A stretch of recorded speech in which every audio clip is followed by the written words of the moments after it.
அனைவருக்கும் வணக்கம். இன்னைக்கு நம்ம பார்க்க போகிற வீடியோன்னு பார்த்தீங்கன்னா, வைகாசி விசாகம் விரதம் இருக்க முடியாதவர்கள் என்ன செய்யலாம்? வாங்க இன்னைக்கு அதை பற்றி தெரிஞ்சுக்கலாம். வைகாசி விசாகம் அன்று முருகப்பெருமானின் அருளை பெற விரதம் இருந்து வழிபாடு செய்ய வேண்டும் என அனைவரும் நினைப்பதுண்டு.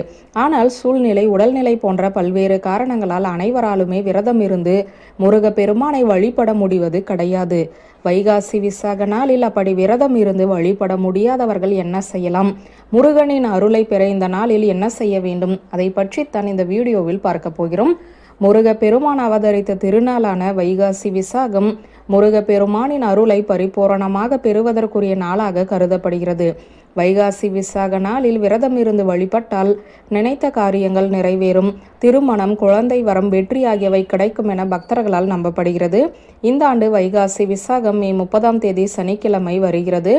வைகாசி விசாகம் அன்று விரதம் இருந்து முருகப்பெருமானை வழிபட்டால் வாழ்க்கையில் மாற்றம் வரும், வேலை, தொழில் ஆகியவை சிறக்கும், வெற்றிகள் கிடைக்கும் என சொல்லப்படுகிறது.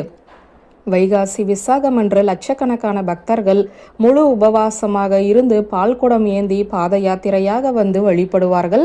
அனைத்து முருகன் கோவில்களிலுமே பக்தர்கள் கூடி சிறப்பு பூஜைகள், வழிபாடுகள் நடத்துவார்கள்.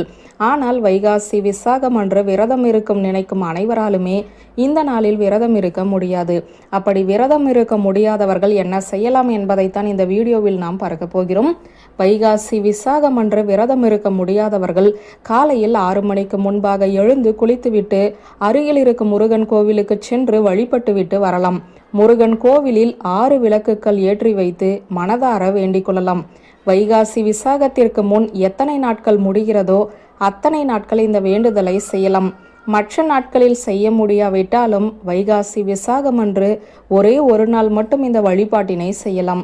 இந்த ஆண்டு மே 30 விசாக நட்சத்திரமும் 31 பௌர்ணமி நட்சத்திரமும் வரவுள்ளது. அதனால் 2 நாட்களுமே வைகாசி விசாக வழிபாட்டினை மேற்கொள்ளலாம். அதனால் வைகாசி விசாகத்திற்கு முன் முருக வழிபாட்டினை செய்ய முடியாதவர்கள் இந்த 2 நாட்களும் முருகப்பெருமானை வேண்டி இந்த வழிபாட்டினை செய்யலாம். தினமும் காலை மாலை 2 வேளைகளும் வீட்டிலுள்ள முருகன் படத்திற்கு முன்பாக விளக்கேற்றி வைத்து ஓம் சரவண பவ என்ற ஷடாஷர மந்திரத்தை 108 முறை சொல்லி வழிபடலாம் அல்லது கைகளால் எழுதலாம்.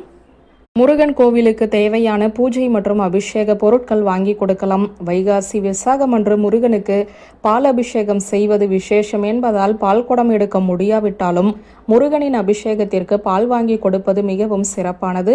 உங்களால் எத்தனை பேருக்கு முடியுமோ அத்தனை பேருக்கு அன்னதானம் வழங்கலாம். பாத யாத்திரையாக முருகப்பெருமானை தரிசிக்க வரும் பக்தர்களுக்கு தண்ணீர் கொடுத்து உதவலாம்.